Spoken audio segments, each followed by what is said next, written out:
ओम साई राम सुयसी जी। मैं आपको अपना एक्सपीरियंस शेयर करना चाहती थी, पर वीडियो शेयर ही नहीं हो पा रहा है। मुझे नहीं समझ आ रहा मैं कैसे आपके साथ शेयर करूं, तो इसलिए मैंने सोचा आपको मैं वॉइस नोट भेज देती हूँ, उसके द्वारा आप सुन लीजिए और फिर सुना दीजिए। क्या बाबा की कृपा से एक्सपीरियंस तो बहुत सारे हैं, पर मैं फ़िलहाल ये 3-4 महीने पुराना एक्सपीरियंस है वो आपको सुना रही हूँ। बात है फ़ेब के महीने की। फ़ेब के 12 फरवरी को मेरी 25वीं मैरिज एनिवर्सरी थी। तो इसलिए मैंने और मेरे हस्बैंड ने सोचा कि हम एक पार्टी रख लेते हैं छोटी सी, और जो शहर में रख लेते हैं कहीं भी। जैसे हमारे पास लगते अबोहर और गानर शहर है, हमने सोचा था कि उसमें से कहीं भी कोई शहर में रख लेंगे, जिससे कि सुविधा हो जाएगी और फैमिली मेम्बर्स सारे इकट्ठे होके और बड़े वो मैरिज एनिवर्सरी सेलिब्रेट कर लेंगे थी। तो ये बात हुई। फिर बाबा से मैं जनवरी महीने से लगी थी कि बाबा मुझे मेरी 25वीं एनिवर्सरी पे मुझे कोई आपसे उपहार चाहिए, उपहार चाहिए। ऐसे मैं बाबा से मानसिक रूप से बातें सारा टाइम करती रहती हूँ। कभी बाबा से कुछ लड़ ली, कभी झगड़ ली, कभी प्यार कर लिया, कभी बाबा को प्रेम कर लिया, ऐसे चलता रहता है मेरा। तो मैं बाबा से बोलती रहती थी, पूजा करती थी तब भी मैं बाबा से बोलती थी कि बाबा मुझे आपसे कुछ ना कुछ उपहार चाहिए।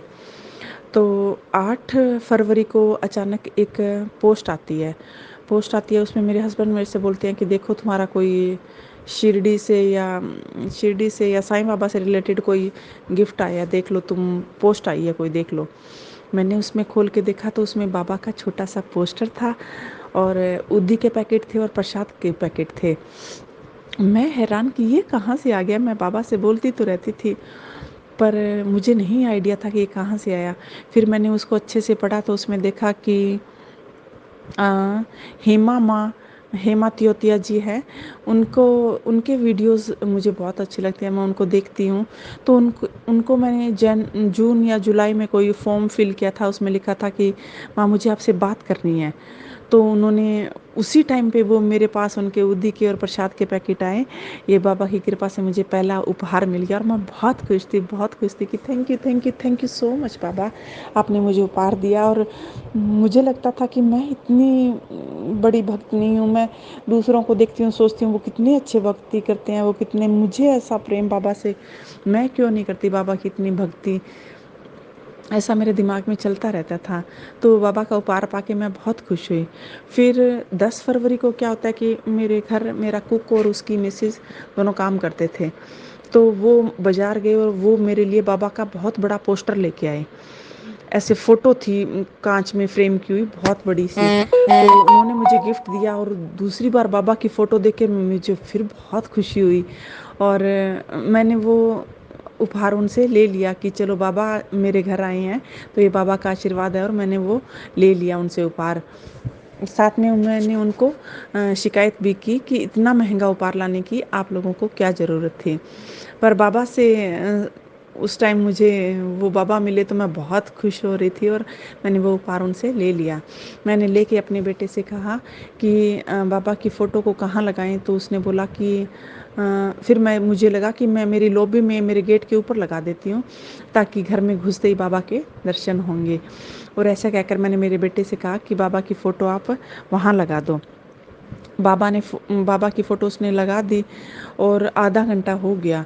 हम कई बार रूम से निकले उसे पर 10 नहीं, आधे घंटे बाद में फ़ोटो धड़ाम से नीचे गिर गई, और मैं बहुत घबरा गई कि ये क्या हो गया, बाबा की फ़ोटो नीचे कैसे आ गई। मैंने अपने बेटे को भी डांटा कि तुमने अच्छे से फ़ोटो नहीं लगाई, पर वो बोला कि मम्मा मैंने अच्छे से लगाई ही है, फ़ोटो पता नहीं कैसे गिर गई, मुझे नहीं समझ आ रहा है। ये फ़ोटो मैंने अच्छे से टांगी थी, और यहाँ पे पहले दीवार घड़ी भी बहुत बड़ी और भारी सी वो भी लगी हुई थी, तो ये फ़ोटो कैसे गिर गई मुझे नहीं समझ आ रहा है। उसने बोला आप चिंता मत करो, मैं कल इसमें कांच लगवा के आपको फिर से ला दूंगा। मैं मनी मन बाबा से सॉरी बोले थे कि बाबा आपको ये जगह पसंद नहीं आई, ये पता नहीं क्यों गिर गई, मुझे नहीं पता लग रहा था। फिर मेरा बेटा बोला, मैं नेक्स्ट डे कांच चढ़वा के वो ले आया और फ़ोटो वापस वहाँ लगा दी। 12 फरवरी को हमने पार्टी का सोचा था, पर वो पता नहीं किस कारण से पार्टी हो नहीं पाई, और पार्टी कैंसिल हो गई। हमने घर पे ही चाय पार्टी रख ली और थोड़ा बहुत सेलिब्रेशन कर लिया। और उस दिन मैं बहुत दुखी हुई, बाबा से बोला कि बाबा मैं खुश थी, आज मुझे पार्टी करनी थी, वो क्यों कैंसिल कर दी उन लोगों ने, मुझे नहीं समझ आ रहा है। तो मैं थोड़ा थोड़ा बाबा को ऐसे उलाहना भी दे रही थी और खुश भी थी कि बाबा ने तो गिफ्ट दे दिया था अपना। 12 फरवरी को कैंसिल हो गई। 14 को फिर कोई परिवार में शादी थी, वहाँ जाके हम थोड़ी देर आए। और फिर 15 को हमने सोचा कि सालासर हम बाबा की हनुमान जी बाबा की पूजा करने जाएंगे। हम परिवार के सब लोग सालासर चले गए। सालासर गए और रात को वापस आए। मेरा बेटा छोटा घर पे था, वो भी उस दिन अपने उसके दोस्त चंडीगढ़ से 3 आ रहे थे, वो उनको लेने के लिए अबोहर चला गया। तो घर में कोई नहीं था, वो कुक और उसकी मिसेज ही थी। उन्होंने पीछे से मेरे घर में चोरी कर ली। मेरा सारा गोल्ड, मेरा कैश सब वो चुरा के और अलमा पीछे से खिड़की तोड़ के घुसे और मेरा सारा सोना और चोरी करके ले गए। 5-6 लाख रुपए कैश थे, 40 तोले लगभग सोना था, वो मेरा सब चुरा के ले गई। मैं बहुत दुखी हुई, रोई चिल्लाई। मैंने कहा बाबा ये क्या, मैं तो आज आपसे ही मिलने हनुमान जी बाबा के दर्शन करने गई थी, ये क्या हो गया, मेरे साथ ऐसा क्यों हुआ। मैं बहुत रो रही थी। साथ में ऐसे बोल रही थी, बाबा आपने ऐसे कैसे होने दिया, आप तो ध्यान रख लेते जो भी। फिर मैं बाबा से कभी सारा टाइम रोती रहती थी। मैं बहुत डिप्रेशन में थी कि ऐसे इतना सारा लॉस हो गया, अब कैसे ये मिलेगा ये सब। मैंने अपने बाबा से कहा था कि बाबा अगर आप हो और मैं आपकी भक्ति करती हूँ, आप मेरे को अगर थोड़ा सा भी प्यार करते हो तो मुझे मेरा गोल्ड दिला दो, क्योंकि उसमें मेरी माँ का, मेरी बहन का, मेरी माँ की निशानियाँ थी, मैं उनको नहीं खोना चाहती हूँ। बाबा प्लीज़ मेरी इतनी सुन लो आप। और मैं अपनी प्रेयर करती रहती। 1 महीने बाद में या 1.5 महीने बाद में मैंने कहा कैश चाहे नहीं मिले या वो कैसे भी लग जाए, मुझे उसकी चिंता नहीं है, बस मुझे मेरा गोल्ड दिला दो। 1.5 महीने बाद में फर्स्ट नवरात्रि के दिन चोर पकड़े गए और बाबा की इतनी कृपा हुई कि सारा का सारा मेरा गोल्ड मुझे वापस मिल गया। हाँ पैसे भी मिले थे पर आधे तो उन्होंने लगा दिए थे, आधे पुलिस में और कभी लुधियाना से उनको पकड़ के लाए थे तो उसमें लग गया मेरा। पर मोस्टली ये रहा कि मेरा गोल्ड सारा मुझे मिल गया। और मैंने जो वो बॉक्स थे गोल्ड रखे हुए थे, पहले जब चोरी हो गया था तो मैंने उसमें बाबा की थोड़ी थोड़ी उदी डाल के उनको बंद कर दिया कि मुझे नहीं पता बाबा, आप इनमें गोल्ड ला के दोगे तभी मैं ये खोलूँगी, ऐसे मैं नहीं खोलूँगी, ये ऐसे ही बंद रहेंगे। और मैंने पारायण ग्रुप से मैं जुड़ी हुई थी, तो मैं पारायण तो थर्सडे को तो वो जो पारायण का आता था वो मैं करती थी। बाकी मैंने 36 चैप्टर जिसमें वो गोवा के 2 सज्जन वाला है वो चैप्टर मैंने बाबा से कहा था। उसके बाद में मैं जब तक मेरा सामान नहीं मिल जाएगा मैं वो चोरी वाला चैप्टर ही पढ़ती रहूँगी। मुझे नहीं पता, मुझे आपसे मुझे मेरी चोरी का सारा सामान वापस दिलवा के दो बाबा, मुझे नहीं पता। और मैं रोज़ वही चैप्टर पढ़ती थी। अगर 1.5 महीने के अंदर मैं सोच लो 1 महीना तक लगातार मैंने उसी चैप्टर का पारायण किया। अगर किसी दिन नहीं भी पूरा पढ़ा जाता तो जहाँ तक वो चोरी वाला था वो तो मैं पूरा ही पढ़ती थी। तो ऐसे करके मैंने बाबा से प्रेयर की थी और बाबा ने मेरी विश फुलफिल कर दी। Thank you Baba. Om Sai Ram. Love you Baba, love you so much.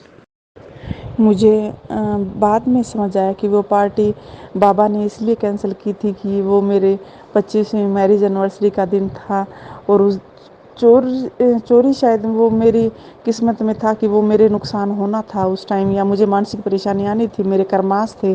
पर बाबा ने वो दिन हटा दिया कि मुझे ज़िंदगी भर इस बात का फिर दुख ना रहे कि फिर मैं इस दिन को मनाते टाइम कुछ वो मुझे दुख फील ना हो। इसलिए बाबा ने वो दिन आगे खिसका दिया। मतलब वो बाद में समझ में आया। वो फ़ोटो भी क्यों गिरी ये भी मुझे बाद में समझ आया कि वो उन लोगों के तो मन में था कि वो 12 को ही चोरी करते, परंतु उनके मन में पाप था, इसलिए उनका दिया हुआ उपहार था वो फ़ोटो, तो इसलिए वो धड़ाम से नीचे गिर गई। ये बाबा की मुझ पर, बाबा के बहुत सारा प्यार और वो रहता है, पर हम लोगों को समझ में ही नहीं आता है। हम ऐसे बाबा से लड़ने लग जाते हैं, झगड़ने लग जाते हैं, जो भी कुछ होता है हम बाबा को दोष देने लग जाते हैं। ऐसा नहीं है कि मैं आज बाबा को दोष नहीं देती हूँ, मैं अब भी मुझे लगता है कुछ भी प्रॉब्लम होगी मैं बाबा को ही दोष दूँगी। पर बाद में मैंने बाबा से माफ़ी माँग ली कि बाबा मुझे माफ़ कर देना, मुझे ऐसे ही प्यार करना, मुझे छोड़ना मत आप कभी भी।